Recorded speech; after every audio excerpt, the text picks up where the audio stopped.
Narito ang ilan pa mga balitang tinutukan ng 24 Oras Weekend. Ilang opisyal ng barangay na biktima ng mga magkakahiwalay na insidente ng pamamaril sa probinsya. Yan ang tinutukan ni Bernadette Reyes. Huminto sa may rotonda ang isang barangay kagawad na nagmamaneho ng kanyang sasakyan sa Ormoc City. Maya-maya tinabihan siya ng riding in tandem at pinaulanan siya ng bala. Agad tumakas sa mga sospek. Nakahingi pa ng saklolo ang kagawad na nasa kritikal na kondisyon ngayon. Ayon sa pulisya, dating drug surrendery ang biktima at isa sa tinitingnang anggulo ang dating koneksyon niya sa iligal na droga.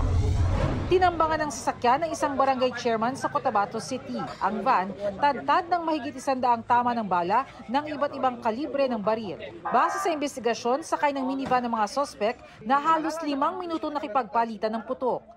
Higit 2 kilometro mula sa pinangyarihan, natagpuan ng minivan pero wala na ang mga sakay nito na sinundo umano ng isang SUV. Isa ang nasawi at 4 ang sugatan sa insidente. Ligtas ang kapitan na ikalawang beses ng pinagtangkaan ng buhay dahil umano sa political violence na kinaharap ng kanyang pamilya.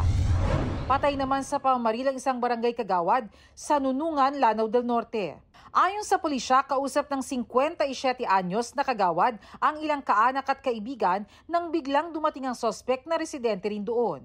Kinuha raw ng sospek ang baril ng kagawad at saka siya pinagbabaril. Sugatan ng 2 kasama ng kagawad pero naagaw nila ang baril sa sospek saka rin ito binaril. Nasawi rin ng sospek. Para sa GMA Integrated News, Bernadette Reyes, Nakatutok, 24 Oras. Pinaimbestigahan ng Bureau of Internal Revenue si suspended Bamban Tarlac Mayor Alice Guo at mga kumpanyang iniuugnay sa kanya para sa posibleng tax evasion.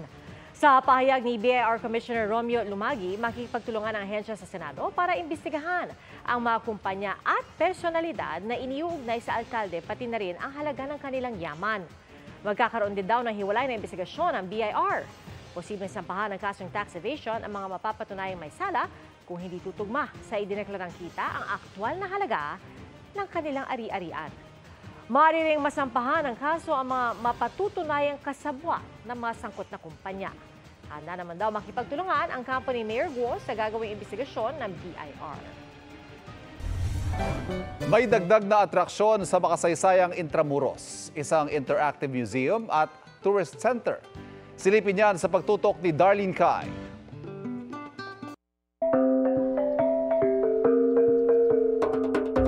Isa ang Intramuros sa mga pinakamakasaysayang lugar sa Pilipinas. Linggo-linggo, 50,000 turista ang dumarayo rito para mamasyal at mapa-throwback. At simula June 12 o sa pagdiriwang ng Araw ng Kalayaan, magkakaroon ng bagong atraksyon dito, ang Centro de Turismo Intramuros na isang interactive museum at tourist center. The intention is to go back to our roots, learn the history of Intramuros. Itinayo ang sentro sa dating San Ignacio Church na nasira noong World War II. Sa guided tour, ikukwento ang kasaysayan ng Maynila. Makikita rin ang mga sinaunang baul at mga antigong relihiyosong imahe.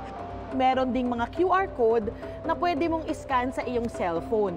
Dito makakapanood ka ng mga educational video para matutunan mo yung ibang mga mahahalagang impormasyon habang nililibot mo itong museo.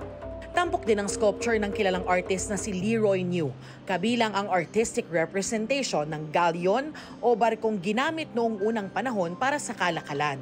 Suportado ni First Lady Liza Araneta Marcos ang Centro de Turismo Intramuros na bumisita noong Huwebes at nakatakdang dumalo sa launch ngayong araw. And actually, that's actually a special request also of the First Lady, that she wants Filipino people to have something, a place where it's interactive and something that we can showcase to the world that we have something like this. Libre ito para sa lahat. Simula Miyerkules, bukas itong Centro de Turismo araw-araw mula alas 9 ng umaga hanggang alas 6 ng gabi. Katabi naman ng sentro ang Museo de Intramuros. Malilibot ang bahagi ng isang dating kumbento ng mga Heswita sa halagang 75 pesos. Narito pa ang ilan sa mga orihinal na istruktura gaya ng imbakan at daluyan ng tubig. Mga sari-saring artifacts, paintings at koleksyon ng mga santo. Para sa GMA Integrated News, Darlene Kai, Nakatutok, 24 Oras. Tulong ang parawagan ng isang concerned citizen para sa isang zoo sa Negros Oriental matapos makita ang kalagayan ng mga alagang hayop. Sa isang post, makikita ang larawan ng isang camel na nakasalampak sa lupa at mukhang kaawa-awa.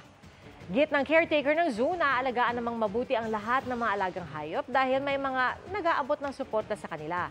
Sa ngayon, patuloy na nang hihingi ng suporta ang zoo habang nagkaroon ng feeding at donation program para sa mga hayop dito.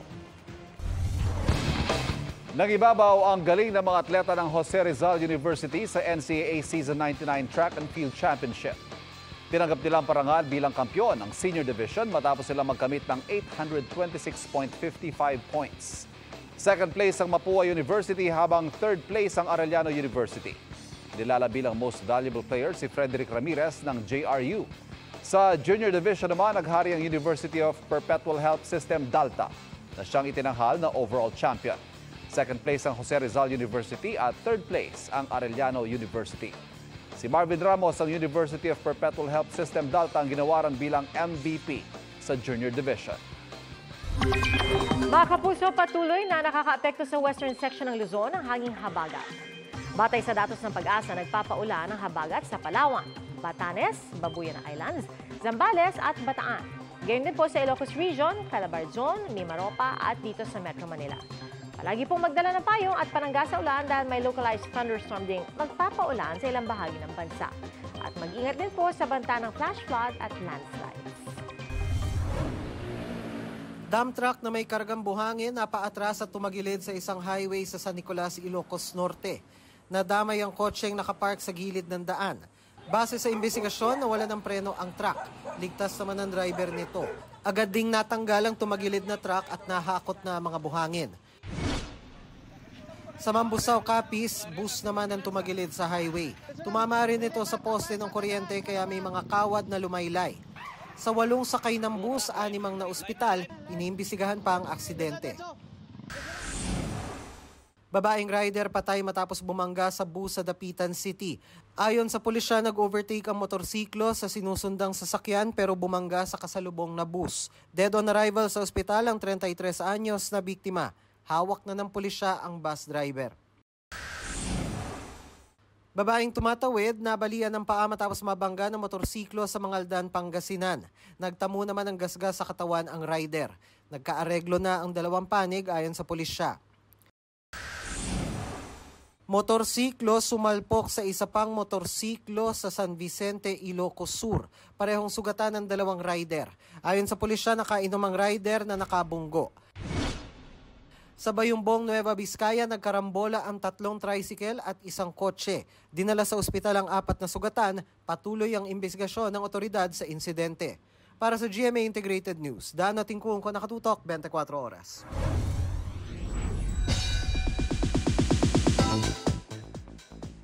Muling binuhay ni Kylie Padilla si Sangre Amihan. Kumasa si Kylie sa viral makeup transformation with matching costume, props at headpiece. Kinabog ang challenge sa kanya ni Gabby Garcia na nag-throwback transformation din bilang si Alena. Marami tuloy netizens ang natuwa sa tila mini comeback ni Amihan.